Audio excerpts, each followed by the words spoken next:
नमस्कार प्यारे भाई और बहनों, हम हैं पूर्व जन्म की कहानियों के कथावाचक, past life regression expert, life and leadership coach Hitesh Chhabra.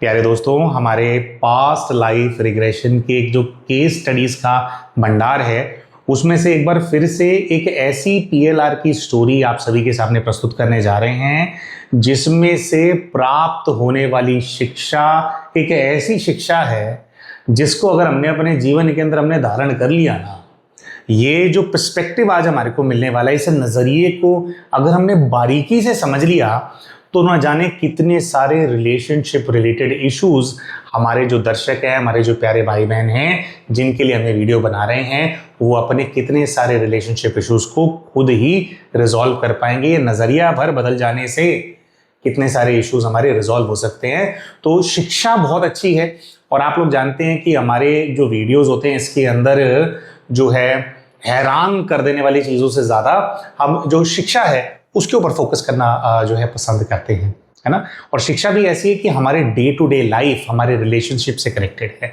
तो ऐसी फिर स्टोरी जो है आप सभी के सामने प्रस्तुत करने जा रहे हैं। तो स्टोरी है यंग, हमारी एक बहन है, पेशे से टीचर हैं और टीचर के अंदर टेम्पररी जॉब कर रहे हैं, परमानेंट होने के लिए काफ़ी समय से स्ट्रगल कर रहे हैं, लेकिन परमानेंट पोजीशन जो है इनको नहीं मिल पा रही है। इस चीज़ का कुछ स्ट्रगल जो बहन है उनके जीवन के अंदर चल रहा है। अपने एक रिसेंटली कुछ इनकी जहां पर ये जॉब करते थे, पूरा तो हमारे को स्कूलों का सिस्टम नहीं पता, लेकिन कुछ ऐसा है कि जहां पर ये जॉब कर रहे थे वहां पर तो ये सोच रहे थे कि परमानेंट हो जाएंगे, लेकिन परमानेंट ना होकर के बल्कि इनका कहीं और ट्रांसफर हो गया। अच्छा, तो ये विशेष हमने इस चीज के बारे में बात क्यों करी? देखिए, ये टीचर हैं, जिस स्कूल के अंदर ये बहन पढ़ते थे उस स्कूल के अंदर और टीचर्स भी थे। अब ऐसे ही टीचर्स के अंदर से एक और लेडी टीचर थे जिनका बच्चा भी उसी स्कूल के अंदर पढ़ता था। पूरे स्कूल में कितने सारे बच्चे होते हैं और पूरे स्कूल के अंदर कितने सारे टीचर्स होते हैं, लेकिन सारे बच्चों को एक तरफ रख दिया जाए और सारे टीचर्स को एक तरफ रख दिया जाए तो ये जो दोनों माँ बेटा है ना, उनसे इनको एक अलग ही कनेक्शन फील होता था। इनको ऐसा लगता था कि भाई, जैसे इन्होंने ये बात बोली कि कनेक्शन ऐसा फील होता था कि मुझे लगता था कि ये जो दोनों माँ बेटे हैं ना, जैसे मैं पूरी दुनिया से इनको छीन करके अपने पास रख लूं, ऐसा कनेक्शन कि भाई ये लोग अपने छुट्टी के बाद अपने परिवार के पास ना जाएं, ये तो मेरे साथ रहें, ये तो दीदी मुझसे बात करें, और ये बच्चा कितना प्यारा है, कितना प्यारा है, कितना प्यारा है। ऐसी भावनाएं उमड़ उमड़ करके दो लोगों के प्रति इनके मन में आती थी, एक वो साथ वाली कॉलीग और उनका बच्चा। अब देखो, जीवन में कई बार क्या होता है कि हम भावनाएं वहां पर हमारे को खींच रही होती हैं जहां पर सही मायने में हमारा कोई रिश्ता नहीं है ना, क्योंकि वो तो कॉलीग है and we are not married to our colleagues. हम कहीं पर भी काम करने के लिए जाते हैं, ये भी देखो एक बहुत समझने वाली बात है, हमारे को समझना होता है कि जब आप कहीं दफ्तर में, स्कूल में, अपने ऑफिस के अंदर आप काम करने के लिए जाते हो, वहां पर people are friendly, they are not our friends, है ना। ये चीज जब हम कई बार नहीं समझते ना, तो ऐसे मर्यादा की लकीर को हम पार कर देते हैं, हम ज्यादा एक्सपेक्ट करने लग जाते हैं और जरूरत से ज्यादा लोगों के लिए करने लग जाते हैं, जो कि एक्चुअली में बनता ही नहीं है बात, है ना। करने बाद में जब सामने से कई बार ऐसी चीजें हो जाती है, फिर दिल टूटता है और हमें रियलाइज होता है कि लोग फ्रेंडली थे बट वो एक्चुअली में फ्रेंड्स नहीं थे। चलिए, बहरहाल हम दूसरी तरफ नहीं लेकर के जाते। तो कहने का भाव यह है कि ये दो लोग थे, इनसे आत्मीयता फील होती थी, लेकिन लौकिकता के अंदर कोई रिश्ता ही नहीं है। और अब जब इनका ट्रांसफर हो गया है दूसरे स्कूल के अंदर, तो आज भी उन दोनों को काफी ज्यादा मिस करते हैं। तो पहले तो बहन अपने पास्ट लाइफ रिग्रेशन के माध्यम से जानना चाहते थे कि दो ऐसे लोग जिनसे मेरा कोई वैसे रिश्ता नहीं है, ऐसा भी नहीं कोई पुराने दोस्त हों, हमने पढ़ाई साथ में करी हो, ऐसा कुछ हो, कह रहे वो चीज भी नहीं है, तो क्यों मुझे इन दोनों से इतनी ज्यादा आत्मीयता फील होती है। अच्छा, फिर एक कहानी है कि आत्मीयता ऐसी जगह पर फील होती है जहां कोई रिश्ता नहीं, और जहां रिश्ते हैं वहां पर अजीबोगरीब कॉम्प्लिकेशंस हो गए लाइफ के अंदर। वहां असली रिश्तों में अकेले हो गए हैं हमारी बहन। जैसे कि इनका विवाह हुआ था, लेकिन विवाह होने के थोड़े ही समय के बाद ऐसा रियलाइज हुआ इनके हस्बैंड को कि भी हमारी आपस में नहीं बन रही है, तो इन दोनों का जो है डिवोर्स हो गया। तो वहां से इंसान अकेला हो गया। उसके बाद ये इनका जो अपना घर है, अपना जो परिवार है, उसके अंदर इनके माता हैं, इनके पिता हैं, इनके एक भाई हैं, भाई भी विवाहित है तो इनकी भाभी भी हो गई है ना। तो शायद इनका विवाह होने के बाद जो है, जैसे भाई का विवाह हो गया तो भाई भाभी भी हैं घर में। तो 4 परिवार के सदस्य हैं। क्योंकि इनका अपना रिश्ता टूट गया तो ये मायके आगे रहने के लिए। तो अब जो इनका मायका वाला परिवार है उसके अंदर ये कहते हैं कि भाई जो चारों लोग हैं ना मेरे परिवार के अंदर, जो मेरे सगे हैं है ना, कह रहे उनसे ना मेरी बनती नहीं है, उनसे ना रिश्ते के अंदर बहुत ज्यादा खटास है। मुझे समझ में नहीं आता क्यों खटास है। अब रिश्ते के अंदर जो खटास है, बहन ने तो इतनी सी बात बताई थी, हम आपको कुछ और बातें भी बता रहे हैं जो कि बाद में एक्चुअली में गाइड ने बोला था कि भाई देखो ये सब कुछ भी होता है ना, ऐसा उन्होंने बताया था। तो बहन ने तो जब सेशन कराना था उन्होंने इतना ही बोला था कि भाई देखो रिलेशनशिप में जो मेरे अपने होने चाहिए, जो मेरे अपने घर वाले हैं, वो वहां पर मेरा रिलेशनशिप खराब है। अब बाद में गाइड ने बात निकाली थी और हीलर इनको कहा कि भाई आपके जो रिलेशनशिप खराब है उसके अंदर 2-3 चीजें निकल करके आई हैं। एक तो ये निकल करके आया है कि जो आपकी भाभी है ना, भाभी का एटीट्यूड आपके प्रति ऐसा है कि जैसे वो विश्वास नहीं करती और जैसे वो सब लोगों को ये बता करके रखती है कि भाई ये कुछ लेकर के ना भाग जाए, है ना। तो इनसे पूछा गया कि कैसा होता है, ऐसा मैसेज आया तो उन्होंने बोला हाँ भाभी का यही एटीट्यूड है। भाभी क्या करती है कि अगर पूरे परिवार में कोई डिस्कशन भी हो रहा होगा ना तो वो ये प्रयास करेगी कि मैं उस डिस्कशन के अंदर इंक्लूड ना हूं, मतलब मैं परिवार से अलग हूं और वो चारों की एक टीम है ना। तो ऐसा उनको क्यों फील होता है, कह रहे जबकि मैं तो सक्षम हूं, ऐसी कोई बात भी नहीं है, तो क्यों ऐसा फील करती है मेरे बारे में। फिर दूसरा है कि इनकी अपनी माताजी, अपने जो पिता हैं, गाइडेंस के अंदर ऐसा आया था कि ये जो बच्ची है यानी कि हमारी जो क्लाइंट हैं, ये अपनी मुसीबतों के लिए अपने माता पिता को बहुत ब्लेम करती हैं, विशेषकर अपनी माताजी को बहुत ज्यादा ब्लेम करती हैं कि भाई आपकी वजह से जो है अब मेरे साथ ये हो गया। जैसे इनका अपने अपने रिलेशनशिप इनका बना नहीं ना, जैसे खराब हो गया रिलेशनशिप, तो उसके लिए भी इनके पास कई सारे ऐसे कारण हैं कि क्या इनके मम्मी पापा ने कंट्रीब्यूट किया है भाई उसके अंदर, रिलेशनशिप के अंदर, मतलब इनके मम्मी पापा ने ऐसा कुछ किया है इनके अनुसार जिसकी वजह से वो रिलेशनशिप टिक नहीं पाया। अगर इनके मम्मी पापा को ज्यादा एफर्ट डालते, दामाद जी को ज्यादा मनाते या ज्यादा उनको विजिट करते, वटेवर इनका कुछ ऐसा है तो रिलेशनशिप टिक जाता है। ऐसा जो हमारे क्लाइंट हैं वो सोचते हैं। ये बात भी क्लाइंट ने नहीं बताई थी, ये बाद में जब उनको बोला गया कि आप क्या ऐसा सोचते हो प्यारी बहन, तो उन्होंने बोला कि हाँ मेरे को आता है, और कहते कि मैं अपने मम्मी पापा को ब्लेम बहुत ज्यादा करती हूं, है ना। और वहीं वो स्कूल वाले टीचर और उनके बच्चे का बताया था ना, जिनके साथ कुछ लेना है, एक नहीं देना दो नहीं, उनके लिए इनको ऐसी फीलिंग आती थी कि उन दोनों को कुछ काम ही ना करना पड़े। जैसे वो जो दूसरी वाली टीचर है उसके पीरियड्स भी मैं ले लूं स्कूल के अंदर, उसको कोई कॉपियां चेक करनी होती है वो कॉपियां भी मैं ही चेक कर दूं, उनको कुछ काम ना करना पड़े, वो खुश रहे, है ना।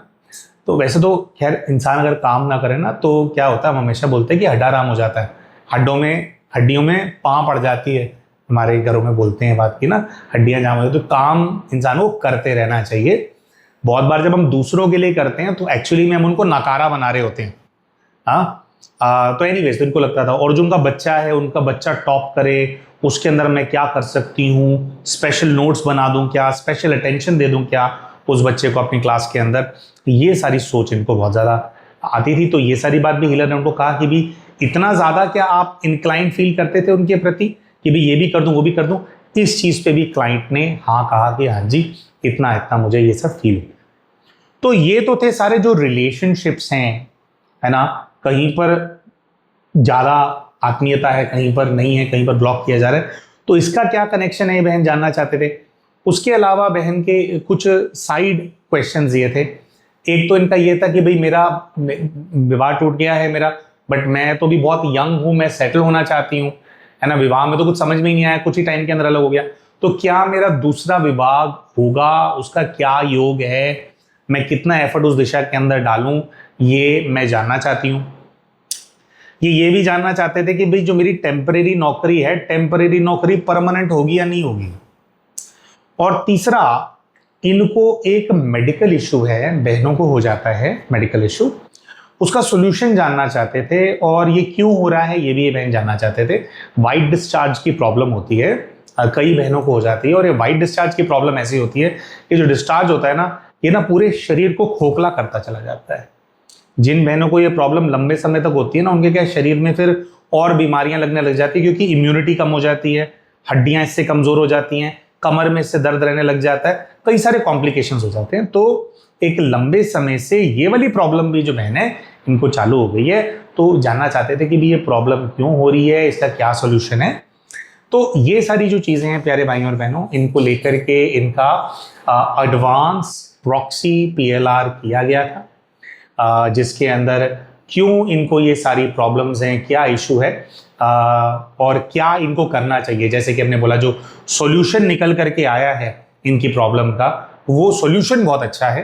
तो अंत तक आप इस वीडियो को जरूर देखिए। और कई सारे इसमें प्रश्न ऐसे हैं जिनमें प्रश्नों के, कई चीजें ऐसी होती हैं इसमें प्रश्नों के उत्तर आ जाते हैं, ठीक है, और कई चीजें ऐसी होती हैं जिनका पूर्व के जीवन से कनेक्शन होता है, तो उससे जुड़ा हुआ पूर्व का जीवन इमर्ज हो जाता है। तो दोनों ही चीजें जो हैं इनके केस के अंदर हुई। तो क्या सब कुछ इमर्ज हुआ, अभी हम आपको बताएंगे। तो प्यारे भाई और बहनों, इन बहन के पूर्व जन्म के कौन से दृश्य सामने इमर्ज हुए, इनके बारे में अभी आप सभी को बताएंगे। लेकिन उससे पहले हम शाउट आउट देना चाहते हैं हमारे चैनल के उन सभी व्यूअर्स को जिन्होंने अभी रिसेंटली हमारे चैनल को एज अ मेंबर ज्वाइन किया है। दोस्तों, यूट्यूब के ऊपर इनके यूजर नेम्स हैं healing girl, Lalni Prashant, happy soul, Jalwadiya Pritesh, universe healing hub, Alka Dubey और लर्निंग इज ए प्रोसेस।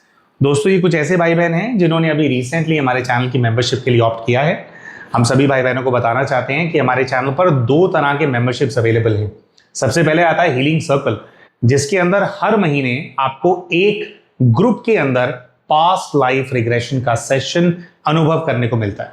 दोस्तों, हीलिंग सर्कल वालों का जो PLR का सेशन होता है वो जनरली हर महीने के पहले हफ्ते के अंदर होता है। आज 4 जुलाई 2026 है जब इस वीडियो को हम रिकॉर्ड कर रहे हैं, और कल ही वो सेशन होने वाला है ग्रुप पास्ट लाइफ रिग्रेशन का, जिसको हीलिंग सर्कल और हीलिंग सर्कल प्लस दोनों ग्रुप्स के जो मेंबरशिप के ग्रुप्स के जो ग्रुप्स हैं, उनके जो मेंबर्स हैं उनको अटेंड कर पाएंगे।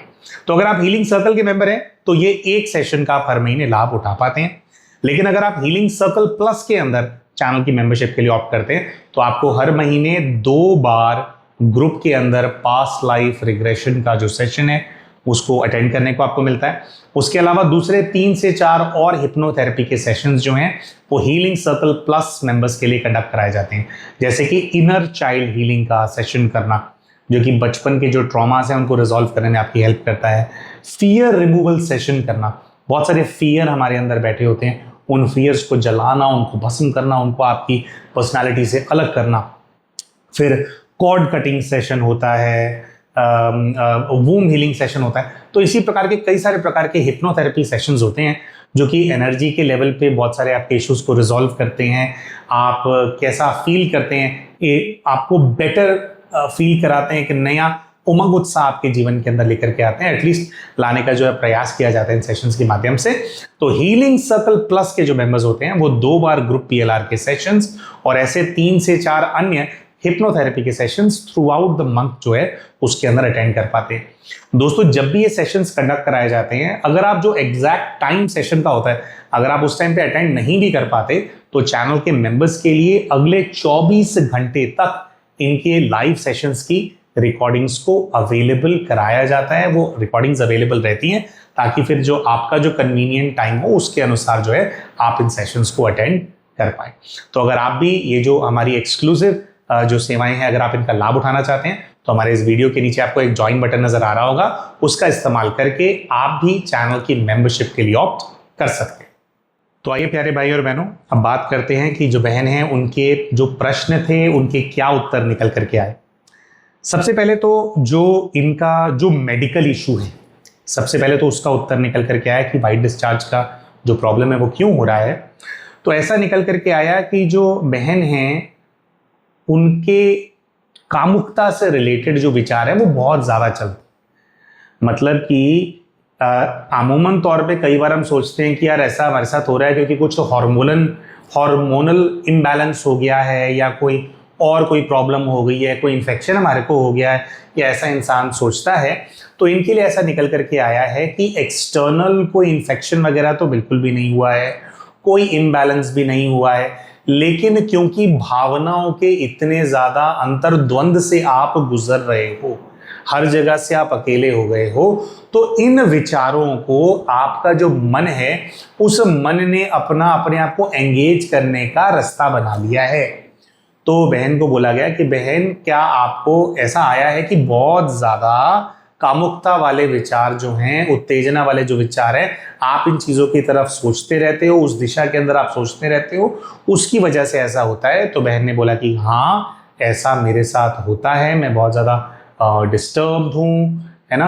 तो उनको ये बोला गया कि देखो, इस चीज का सॉल्यूशन भी निकल करके आया कि देखो, जब भी उत्तेजना ज्यादा हमारे अंदर बढ़ रही हो, न केवल कामुकता से रिलेटेड कई सारे प्रकार की उत्तेजनाएं होती हैं। जैसे कोई व्यक्ति होता है, उनको गुस्सा बहुत ज्यादा आता है ना, मतलब हम अंदर से ट्रिगर होती है, कोई चीज बार बार ट्रिगर होती है। तो जब भी कोई चीज ट्रिगर होने वाली समस्या हमारे को होती है, तो उसमें दो चीजें करनी होती हैं। सबसे पहले तो जो तामसिक भोजन है, उससे कुछ डिस्टेंस हमारे को बनाना होता है, और दूसरा, विशेषकर ये जो प्यारी बहन है, इनके लिए ऐसा इंस्ट्रक्शन आया कि आपको अमरनाथ वाला मेडिटेशन करना है, अमरनाथ जी का योग करना है। अब जो बाबा परमपिता परमात्मा शिव जो हैं, अमरनाथ के रूप में उनको बाबा बर्फानी भी बोला जाता है, बर्फीले बाबा भी बोला जाता है।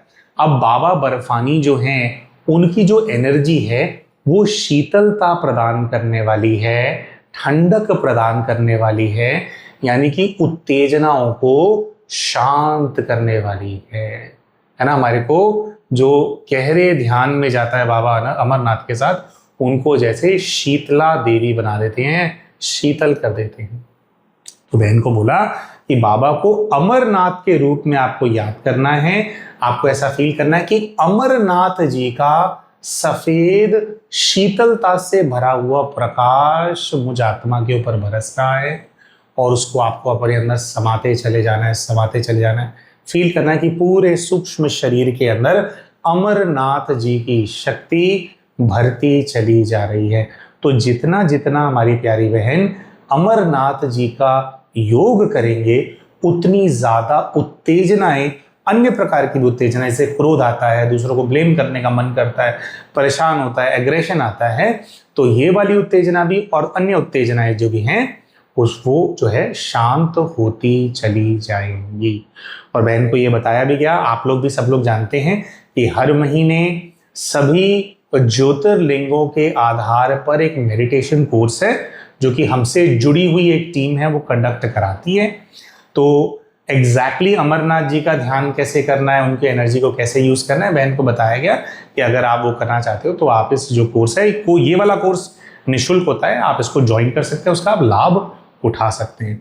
हमारे दूसरे भी जो चैनल के दर्शक हमारे हैं, किसी को भी उत्तेजना रिलेटेड अगर समस्या है, तो हमारा वो जो एक व्हाट्सएप ग्रुप है, ये जुलाई के महीने में जिसके अंदर कोर्स होने वाला है, उसका ग्रुप हम सभी के साथ शेयर कर देंगे। आपको रोज का 1-1.5 घंटा इन्वेस्ट करना होता है, ठीक है।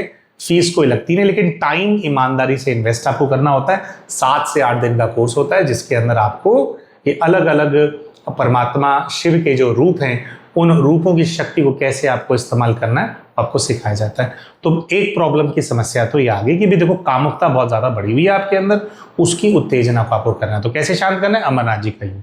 तो एक तो ये आंसर आया, और ये बताएगा कि इसका आपके पास्ट लाइफ से कोई कनेक्शन नहीं है। ऐसा कुछ नहीं है कि कोई चीज आपको इंस्टिगेट करे, तो कोई कनेक्शन नहीं है।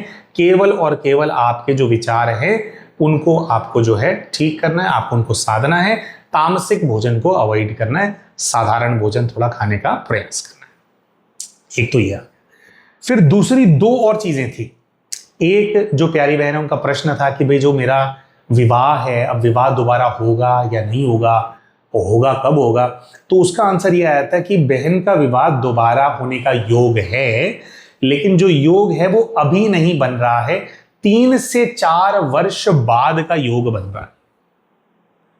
और 3 से 4 वर्ष बाद का योग जो बन रहा है, उसका जो कारण है वो पूर्व के जीवन से जुड़ा हुआ है। कोई अनरिजॉल्व्ड कर्मा है, जिस अनरिजॉल्व्ड कर्मा ने जो है इनके ये जो योग है, इसको जो है थोड़ा वो आगे पुश कर रहा है। और ये जो अनरिजॉल्व्ड कर्मा है, इसी की वजह से ऐसी परिस्थितियां भी बनी कि अपने माता पिता का घर छोड़ करके एक बच्ची जाती है, जब उसका विवाह होता है तो वहां पर कॉम्प्लिकेशंस आ गए और वापस इनको यहाँ पे आना पड़ा।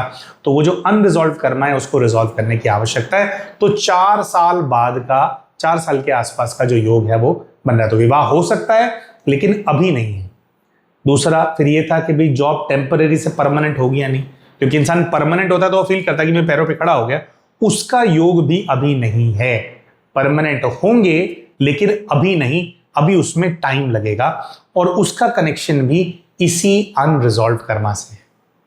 तो क्या है ये अनरिजॉल्व कर्मा, इसके बारे में आप सभी को हम बताते हैं। तो अब फिर हम बात करते हैं कि क्या इनकी जो पास्ट लाइफ है वो सामने इमर्ज होती है। तो हीलर जैसे ही दृश्यों के अंदर जाते हैं उनको ऐसा नजर आने लगता है कि 3 लड़के हैं जो कि बहुत बहुत खुश हैं।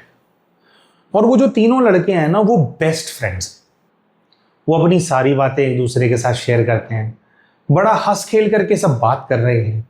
और वो जो तीनों लड़के हैं उनको देख करके ऐसा लगता है कि जैसे एक दूसरे के ऊपर वो अपनी जान भी न्यौछावर कर देंगे, इतना अच्छा उन तीनों का संबंध नजर आता।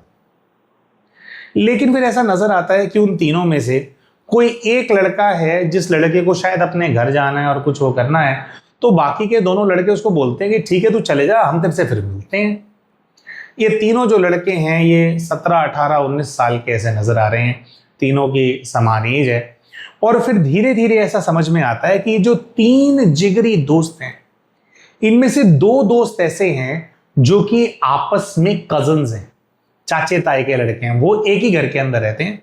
और जो उनका तीसरा दोस्त है वो उनके गांव के रहने वाला है, उसका उनसे फिजिकली कोई रिलेशनशिप, मतलब एक्चुअली में लौकिक कोई संबंध नहीं है।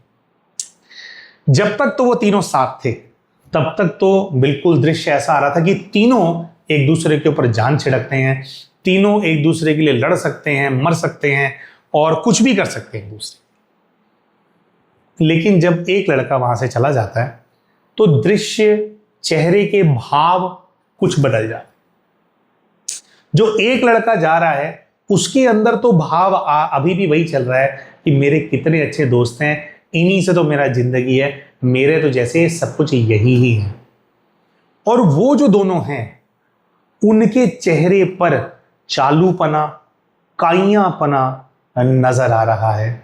और जैसे जैसे ये एक लड़का वहां से जा रहा है वो दोनों उसको दूर से देख रहे हैं, उसको टाटा कर रहे हैं कि ठीक है हाँ जाओ, हाथ हिला रहे हैं, लेकिन आपस में कुछ कुछ खुसफुसा भी रहे हैं उसके बारे में। जैसे ये लड़का उनका असली में दोस्त ना होकर के सोने के अंडे देने वाली मुर्गी हो, या कोई ऐसा व्यक्ति हो जिसका फायदा उठाया जा रहा है। अब पहले बात करते हैं कि भाई ये जो लड़का है ये अपने घर जाता है। ये लड़का अपने घर जाता है तो वहां पर ऐसा दिखाई देता है कि 2 दंपत्ति हैं, एक बहुत बूढ़े हैं और एक बहुत जवान है। जो बूढ़े वाले हैं उनके पास जाता है तो ऐसी फीलिंग आती है कि वो इसके दादा दादी हैं, दादाजी दादी मां। और जो जवान वाले दंपत्ति हैं, जवान जो जोड़ा है वहां पे, वो इनके चाचा चाची हैं, इस लड़के के हैं जो घर गया है, चाचा चाची। तो वो जो चाचा चाची हैं वो बड़ा जैसे वेलकम कर रहे हैं, घर पे इसको बुला रहे हैं। ये जो लड़का है इसका रिश्ता बड़ा न्यूट्रल है अपने घर वालों के साथ। अच्छा, चाचा चाची हैं तो पूछते हैं कि भाई, ये समझने का प्रयास किया जाता है कि भाई वो उनको कितना टाइम हो गया, उनके भी तो बच्चे होंगे। तो घर में ढूंढने का प्रयास किया जाता है तो ऐसा समझ में आता है कि चाचा चाची का कोई भी बच्चा नहीं है। अच्छा, इस बच्चे के माता पिता कहाँ हैं? तो इसकी जो माँ है बच्चे की, वो तो जब जन्म दे रही थी इस बच्चे को तो जन्म के समय ही उसकी मृत्यु हो गई थी। She died in the child birth. और फिर जब ये बच्चा 4-5 वर्ष का हुआ था तो उस समय पर जो है इसके जो पिताजी हैं उनकी अकस्मात मृत्यु हो गई। ये वो समय था जब चाचा जी कुंवारे थे। तो फिर चाचा थोड़ा बड़ा हुआ तो फिर उनका विवाह करा दिया गया। तो जो चाचा और चाची हैं उन्होंने ऐसा सोचा कि भाई अगर हम अपना बच्चा पैदा कर लेंगे तो इसको ना फिर हम ध्यान नहीं दे पाएंगे, इसको हम संभाल नहीं पाएंगे। हो सकता है हमारे मन में भी कुछ फर्क आ जाए तो बिन माँ बाप का बच्चा है, अपने परिवार का बच्चा है, तो हम नहीं चाहेंगे कि कोई इसका फर्क हो। तो जो चाचा चाची हैं उन्होंने इन्हीं को अपना सगा बच्चा मान लिया है और सगा बच्चा मान करके जो है इनका लालन पालन करते हैं। अच्छा, ऐसा दिखाई देता है कि दादा दादी तो काफी बूढ़े हैं और जो चाचा चाची हैं वो दोनों खेतों के अंदर जाकर के काम करते हैं। अपने खेत हैं लेकिन खेत कोई बहुत ज्यादा नहीं है, थोड़ा बहुत ही है। उसके अंदर दोनों मिलकर के मेहनत करते हैं, मजदूर रखने के उनके पास पैसे नहीं है, तो अपने खेत में मजदूरी करते हैं, उसी में फसल उगाते हैं, कुछ बेचते हैं, कुछ अपने घर में खाते हैं, है ना। और ऐसे करके बड़ा टाइट है हिसाब किताब, लेकिन फिर भी जो परिवार है वो चल रहा है।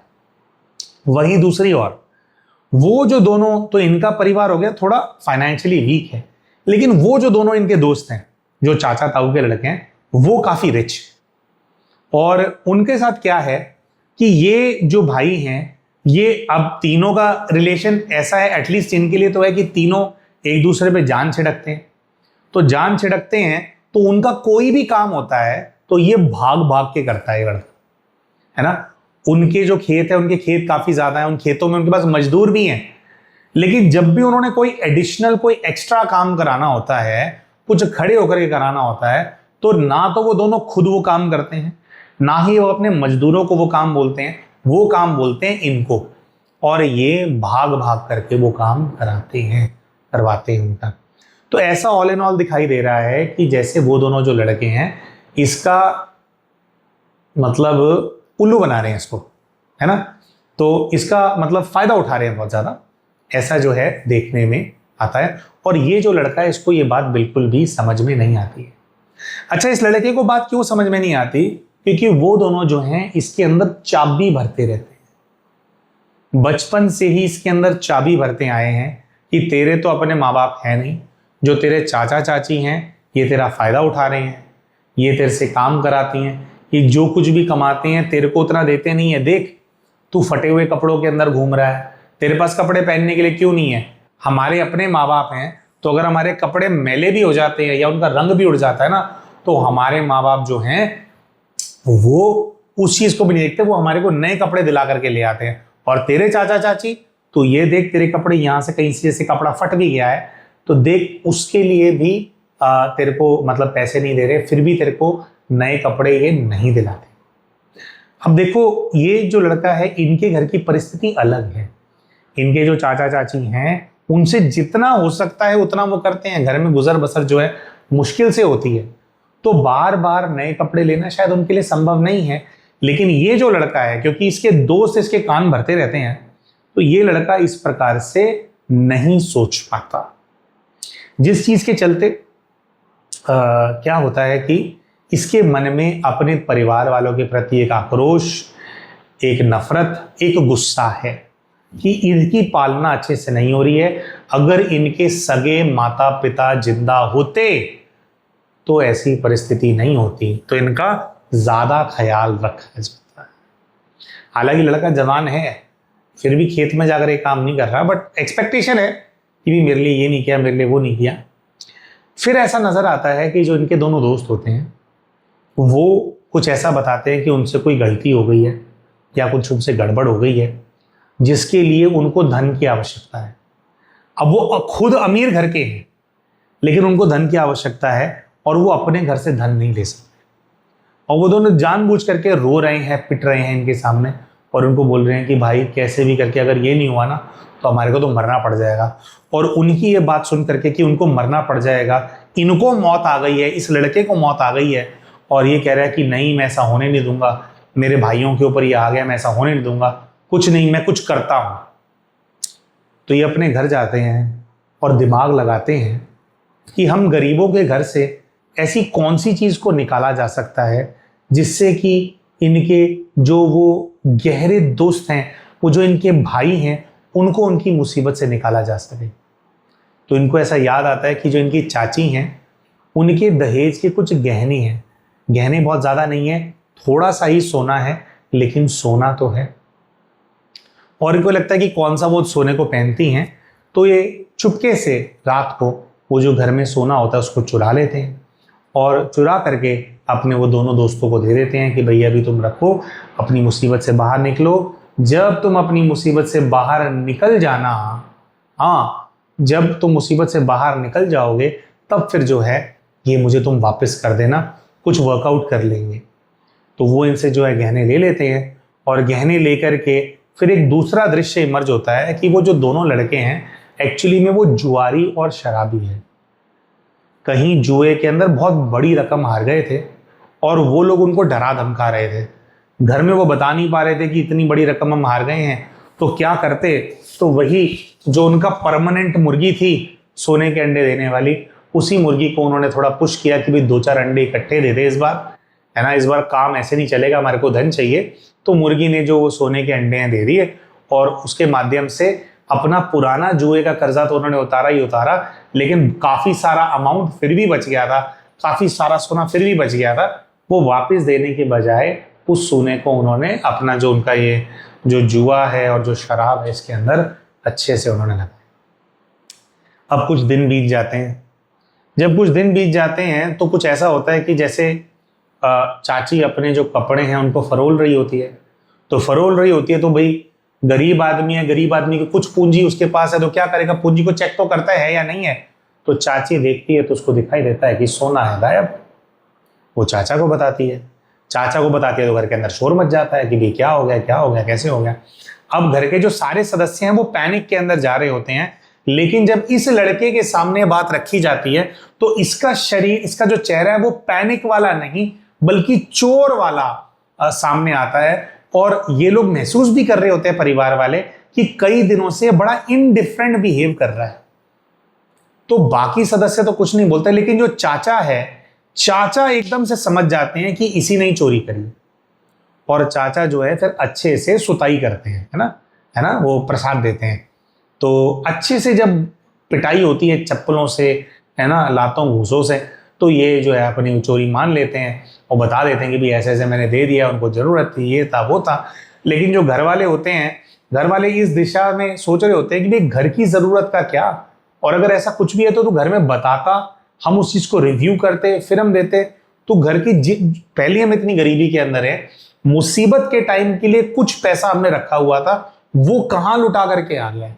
अब ये बता भी नहीं रहे हैं कि एग्जैक्टली किसको दिया है, क्योंकि दोस्त जो हैं उनके ऊपर आंच नहीं आनी चाहिए, चाहे अपने शरीर पे जितने मर्जी नील पड़ जाए। तो जो भी है, तो चाचा काफी मारते पीटते हैं और चाचा पीट पीट करके इनको घर से बाहर निकाल देते हैं कि तू इस घर में रहने लायक है ही नहीं। तो इनको मार पीट करके घर से बाहर निकाल दिया जाता है। अब जब इनको बाहर निकाल दिया जाता है तो ऐसा दिखाई देता है कि जो इनकी दादी माँ हैं वो बहुत ज्यादा सदमे में आ गई हैं। वो सत्ते में आ गई हैं कि घर का अपना बच्चा, जिसको इतने लाड प्यार से पाला, जिसके लिए चाचा चाची ने अपनी औलाद को जन्म नहीं दिया, उसने इस घर के अंदर चोरी करी है। तो दादी इस सदमे में, इस शौक से बीमार पड़ गई हैं, खटिया पे पड़ गई हैं, जैसे कोलैप्स ही हो गई है। तो पूरे घर का माहौल बहुत खराब हो गया है। अब कई दिनों तक तो ये भटकते रहते हैं इधर उधर, कभी दोस्तों के खेत में, कभी कुछ, इसको रोटी पानी खिला देते हैं इस लड़के को, वो, है ना। लेकिन कुछ दिनों के बाद जब इनको रोटी खिलाना ज़्यादा भारी पड़ रहा होता है उनको, तो इनके दोस्त इनको कन्विंस करते हैं कि अपने घर चले जा, क्या यहाँ पे भटक क्यों रहा है, जो भी है तेरा घर है, कोई बात नहीं, तू चले जा, हम करते हैं अरेंजमेंट, है ना। तो फिर ये जैसे अपने हफ्ते 10 दिन के बाद घर आ जाते हैं, तो घर आते हैं तो घर वाले कुछ नहीं कहते, ठीक है रोटी दे दी, जैसे रह रहे हैं। लेकिन अब जो घर वाले हैं, विशेषकर जो घर में दादी है, दादी की नजरें इस लड़के को देखती हैं और दादी की नजरें यही बार बार बोलती हैं, ये लड़का चोर है, इसने बर्बाद कर दिया घर को। और इनके साथ ये है, जो ये लड़का है, इसके मन में कोई भी अपॉलॉजी नहीं है। इस लड़के के मन में आज भी यही चल रहा है कि भी मेरा ध्यान नहीं रखा गया, क्या हो गया, क्या मेरा हक नहीं है घर के अंदर, अगर कोई चीज है अगर मैंने इस्तेमाल कर लिया तो क्या आफत आ गई, है ना। और आज भी लड़का यही बिलीव कर रहा है कि इनको घर से निकाल दिया तो चाचा जो है शायद वो पूरी ज्यादा दड़पना चाहता है, मुझे घर से बाहर निकाल दिया, बताओ देखो, है ना। और इस लड़के के साथ जो कुछ भी हो रहा है ना, जो इसके जीवन में गरीबी है या जो कुछ भी है, उसके लिए ये अपने पूरे घर के जो परिवार वाले हैं आज भी उनको ब्लेम करता है। अच्छा, थोड़े समय बाद का दृश्य सामने आता है कि ये वो जो लड़के हैं उन लड़कों से, क्योंकि घर वाले चोर की नजरों से देख रहे हैं, तो अब ये चाहते हैं कि चलो मैं वापस ले आता हूं। तो ये जब उन दोनों लड़कों के पास जाते हैं, इनसे कहते हैं कि भाई अब जो है मुझे सोना वापस दे दो या पैसा दे दो, पैसा दो, कहाँ तुमने गिरवी रखा है उसको हम छुड़ा करके लाते हैं। तो वो लड़के कुछ ना कुछ बहाना बना करके फिर से इनको बेवकूफ़ बना देते हैं, मैनिपुलेट कर देते हैं और उनको कन्विंस कर लेते हैं कि यार वो चीज़ वापस नहीं आ पाएगी, हम तो बर्बाद हो जाएंगे, हमारे घर में पता लग गया तो कैसे होगा, है ना, तेरे घर में तो पता लग गया है, अब हमारे घर में भी पता लग गया तो बिल्कुल जो हम थोड़ा बहुत कर पा रहे हैं, जो तेरी मदद कर पा रहे हैं, है ना, उससे भी हम लोग जाएंगे भाई, तो कैसे होगा, क्या होगा। तो ऐसे करके जो इनको बेवकूफ़ बना देते हैं वो लड़के दोनों। और फिर ये जो लड़का होता है, ये फिर जैसे वो सोना कभी वापस आता ही नहीं है, घर वालों का ट्रस्ट चला जाता है और लड़का कभी अपोलोजाइज करके या अच्छी भावना से कभी अपने जो घर वाले हैं उनका ट्रस्ट जीतने का प्रयास करता भी नहीं है। तो दोस्तों ये थी पूर्व जन्म की कहानी जो कि निकल करके आई थी, एक इंसिडेंस अपने घर में चोरी करने का, अपने परिवार वालों का विश्वास तोड़ने का, उनके साथ विश्वासघात करने का और बाहर के लोगों पे विश्वास करने का। जो कहानी है, कैरेक्टर्स आप समझ ही गए होंगे। पिछले जीवन के अंदर ये विश्वासघात करने वाले दोनों लड़के जो इनके दोस्त थे, जो कि एक्चुअली में इनका फायदा उठा रहे थे, वो और कोई नहीं है बल्कि इनके स्कूल के अंदर मिली हुई वही दूसरी टीचर और उनका बेटा है, जिसके प्रति आज भी इनके मन में यही भावना चल रही है कि मुझे जैसे अपना सब कुछ इन पर लुटा देना है, मुझे तो इनके साथ ही जीना है, इनके साथ ही मरना है ना। और पिछले जीवन में जो इनके परिवार वाले थे, पिछले जीवन में जो इनके चाचा चाची थे, जिन्होंने अपना बेटा बना करके इनको पाला था, वो इस जीवन में इनके सगे माता पिता हैं। दोस्तों चाचा चाची का इस जीवन में सगे माता पिता बनकर के इनके जीवन में आना या इनका उनकी पुत्री बनकर के जन्म लेना, ये इस चीज को भी कहीं ना कहीं दिखाता है कि वाकई में उनके मन में इनके लिए सगे बच्चे वाली भावना थी, है ना। तभी इस बार ये सगी बेटी बनकर के उनके जीवन के अंदर आई। पिछले जीवन के अंदर जो दादा दादी थे, जिनमें से दादी माँ को तो सदमा लग गया था, वो और कोई नहीं है बल्कि इनके इस जीवन में दादाजी इस जीवन के इनके भाई हैं और दादी माँ इनकी भाभी है। क्योंकि दादी माँ को सबसे ज्यादा सदमा लगा था इस चीज का कि लड़के ने अपने ही घर में चोरी कर ली है, इसी वजह से इनकी जो भाभी हैं, जब वो इनको देखती हैं उनके अंदर ये भाव इमर्ज होता है कि भाई ये घर के अंदर से कुछ ले जाएगी या चोरी कर लेगी या इसको घर के भेद नहीं पता होने चाहिए। पूर्व जीवन में भेद पता था ना, गहने कहाँ पे हैं या चाची के गहने हैं, ये भेद पता था, तो भेद नहीं देना वरना नुकसान हो जाएगा। आज भी जो भाभी है उनकी वो जो भावना है, वो जो एनर्जी है, वो कैरी फॉरवर्ड हो रही है। तो अब बात करते हैं कि सॉल्यूशन क्या है, इसमें मैसेज क्या है। दोस्तों हमारे जीवन में ना जब हमें कंप्लेन करने की बहुत ज्यादा आदत होती है, या जब हम कान के कच्चे होते हैं, इसको बोलते हैं कान का कच्चा होना। अब जो बातें हम बोलेंगे ये क्लाइंट और हीलर के बीच में डिस्कस नहीं हुई हैं, क्योंकि ये हमारा ऑब्जर्वेशन है और हमारे अपने जीवन के भी कई सारे एग्जाम्पल्स हैं जो हम शेयर करने वाले हैं आप सभी के साथ, और यही शिक्षा है इसके अंदर से।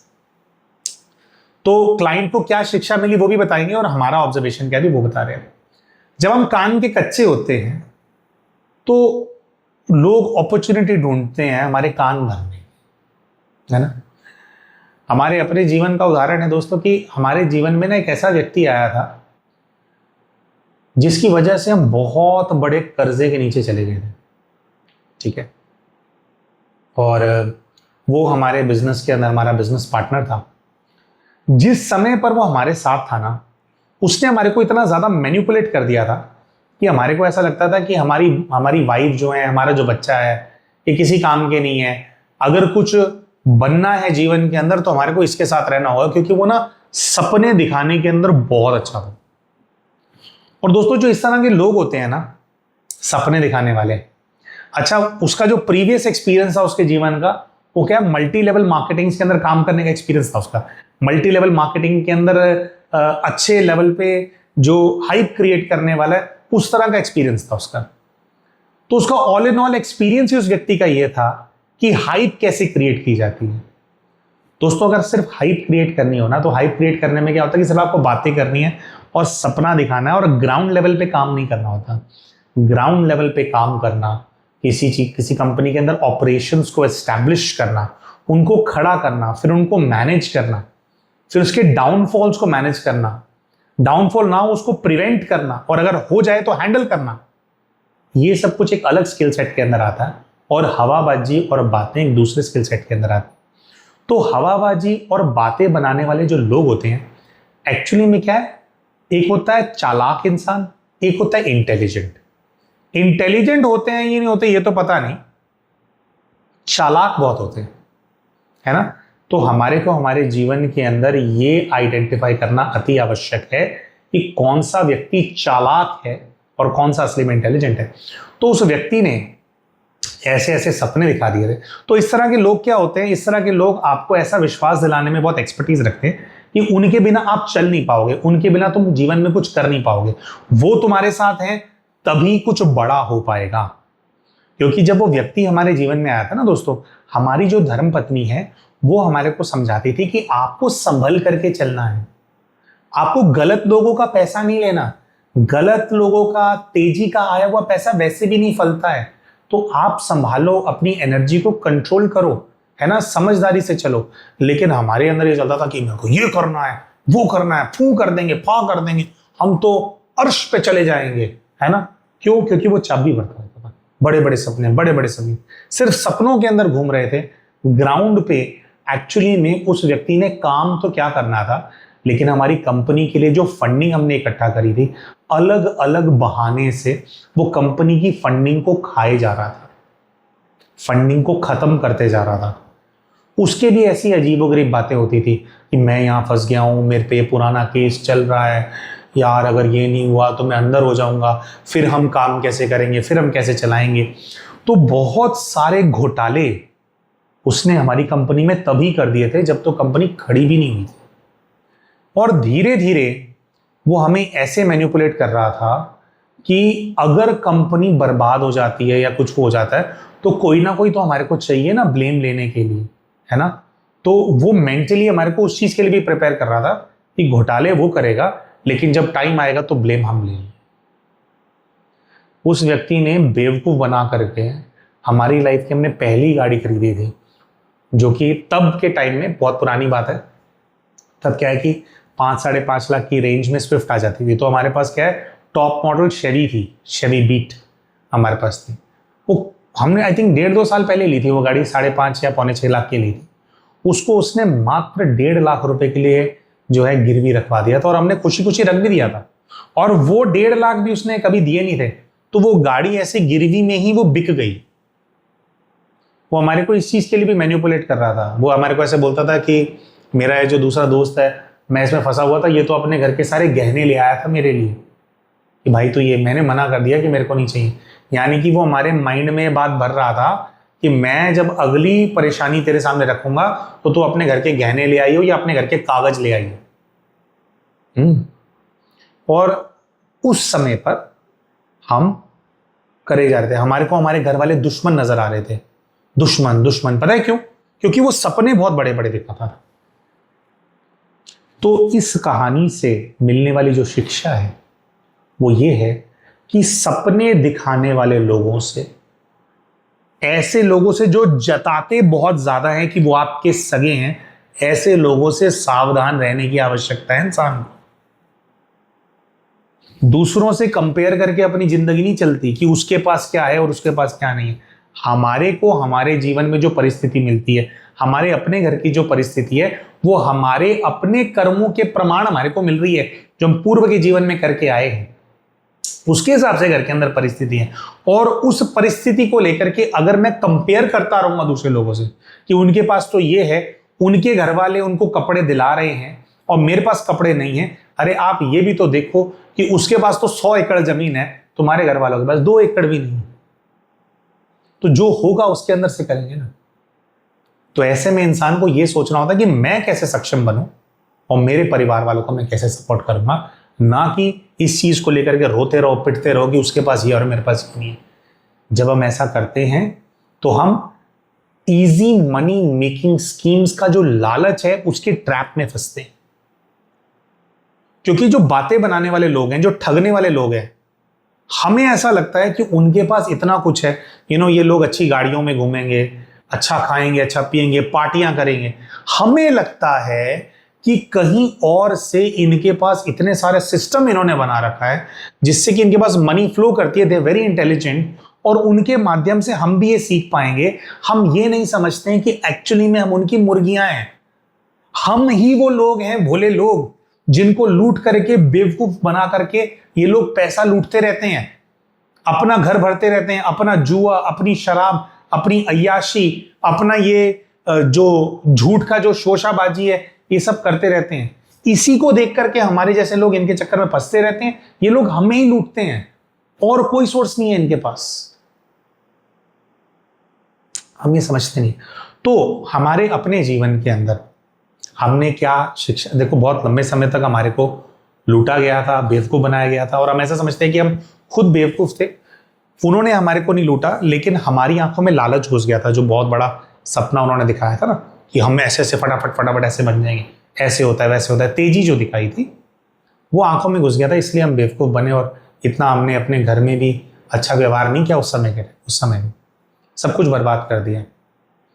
जो बिजनेस का लॉस हुआ वो तो हुआ ही, पर्सनल हमारे सारे एसेट्स जो हैं, घर पता नहीं कैसे भोलेनाथ ने बचा लिया था। एक्चुअली में कैसे बचा था, क्योंकि हमारे को ना कोई बात समझ में नहीं आती थी अपने घर वालों की। लेकिन जब उसने ये वाली बात बोली थी ना, हमारे वाले बंदे ने हमारे को, कि यार इतना अगर डाउनफॉल होता है कंपनी का, कुछ अगर ऐसा होता है तो कोई तो हमारे को ब्लेम लेने के लिए भी चाहिए ना। जब उसने ये बात बोली थी उस दिन हमारे को रियलाइज हुआ था कि यार भाई ये जो है बना रहा है अच्छे से। उस दिन कुछ आंखें खुली थी, और फिर हमने नोटिस करना शुरू किया तो हमारे को हर चीज के अंदर मैनिपुलेशन नजर आने लगा। और फिर जब हमने इन्वेस्टिगेट किया हमारी कंपनी के अंदर, हमारे को ये भी नजर आने लगा कि मार्केटिंग के नाम पे, दूसरी चीजों के नाम पे कैसे वो कंपनी के फंड्स को गायब कर रहा था। एक हमारी कंपनी के अंदर मार्केटिंग की ऐसी उसने सर्विस ले रखी थी एक पीआर कंपनी से, जिसमें महीने का 2.5 लाख रुपए खर्च हो रहा था।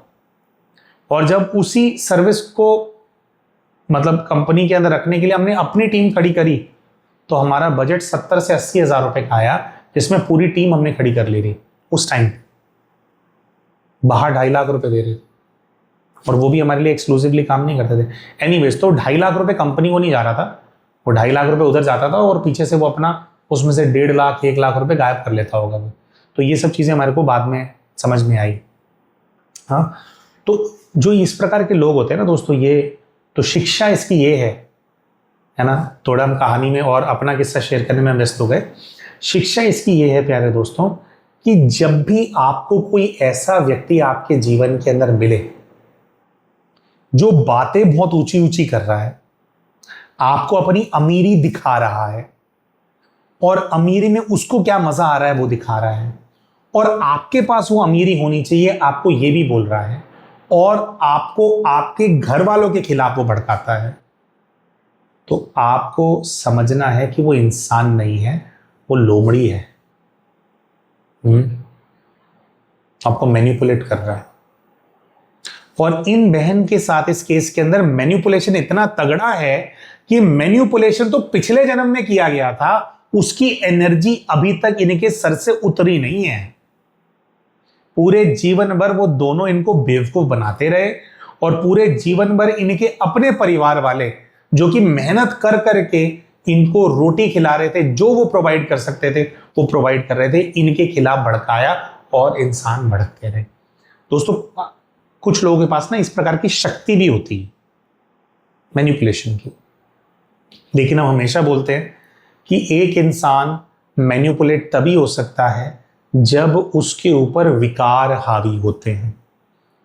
विकारों के प्रभाव होता है हमारे ऊपर, तभी इंसान हावी होता है ना। जैसे हमने अपना एग्जाम्पल दिया, हम बेवकूफ इसलिए नहीं बने क्योंकि सामने वाला व्यक्ति कुछ ज्यादा इंटेलिजेंट था, काम तो करना ही नहीं आता था उसको, कुछ नहीं आता था करना, काम पता ही नहीं होता कैसे, लेकिन लालच जगाना और लालची बातें करना। तो जो लालच है हमारे अंदर का, जो लालच था, उस लालच ने हमारे को कंज्यूम कर लिया, आंखों पे पट्टी बांध दी, सब कुछ सामने हो रहा था आंखों के, तो देख नहीं पाए। तो ऐसे लोगों से हमारे को सावधान रहने की आवश्यकता है। अब इनके केस में जो गाइड ने बताया कि क्यों इनकी परमानेंट जॉब नहीं लग रही है या क्यों अभी 4 साल बाद विवाह का योग है, वो ये है कि पूर्व के जीवन में मैन्युपुलेट होकर के इन्होंने अपने परिवार वालों को दुख बहुत दिया।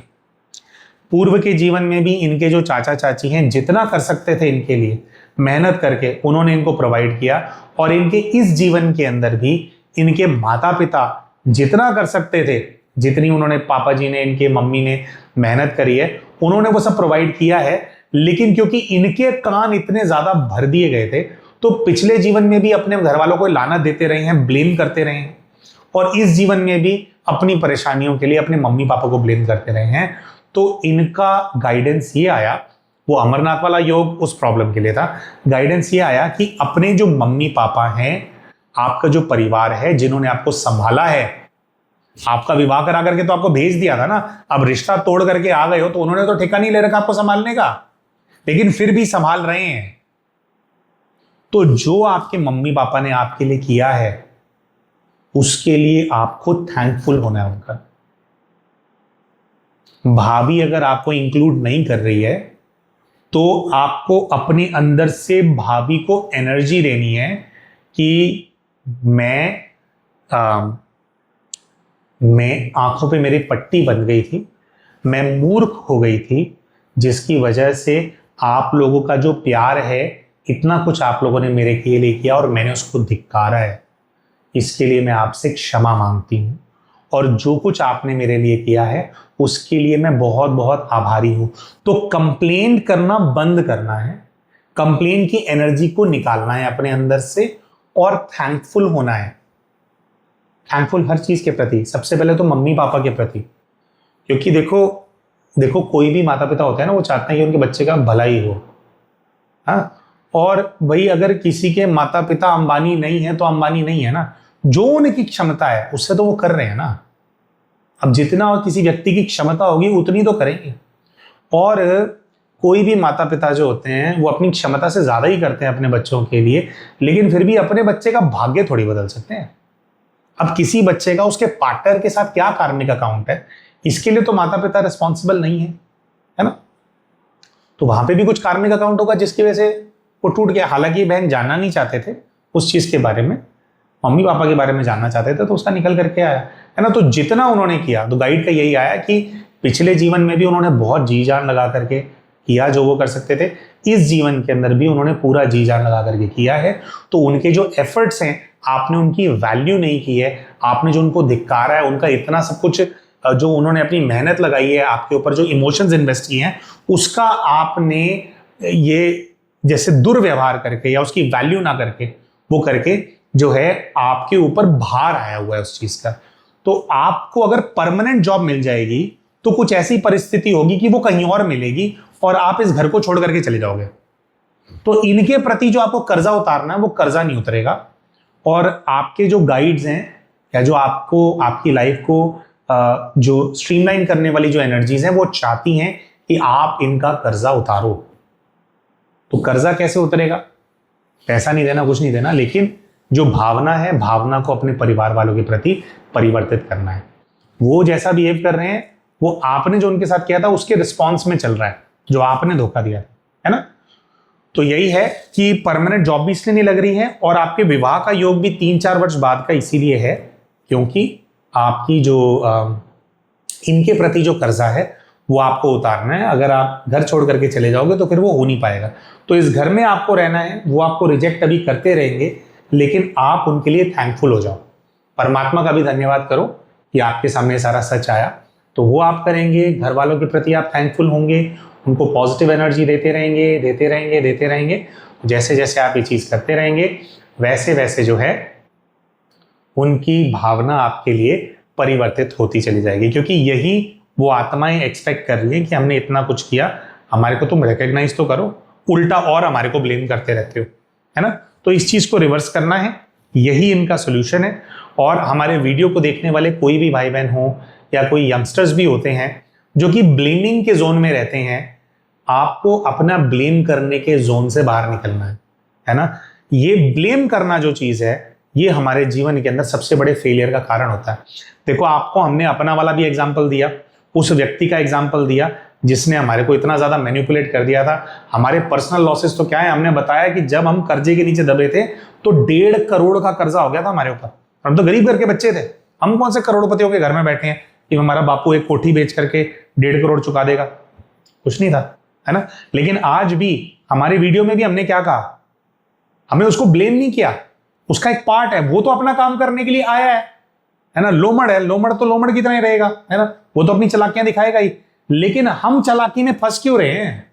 हम चालाकी में इसलिए नहीं फंस रहे कि वो ज्यादा इंटेलिजेंट है और उसको कुछ काम करना आता है। हम इसलिए फंस रहे हैं क्योंकि हमारी अपनी गलती है, क्योंकि हमारे अंदर का लालच, अहंकार भी था।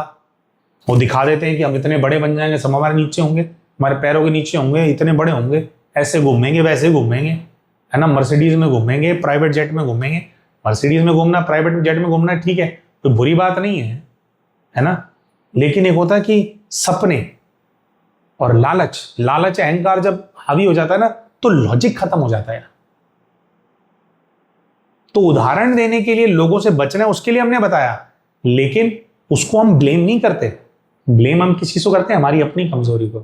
तो जीवन में जो कुछ भी हो रहा है, जो परिस्थिति हमारे को मिल रही है, वो हमारे पूर्व के कर्मों के प्रमाण हमारे को मिल रही है।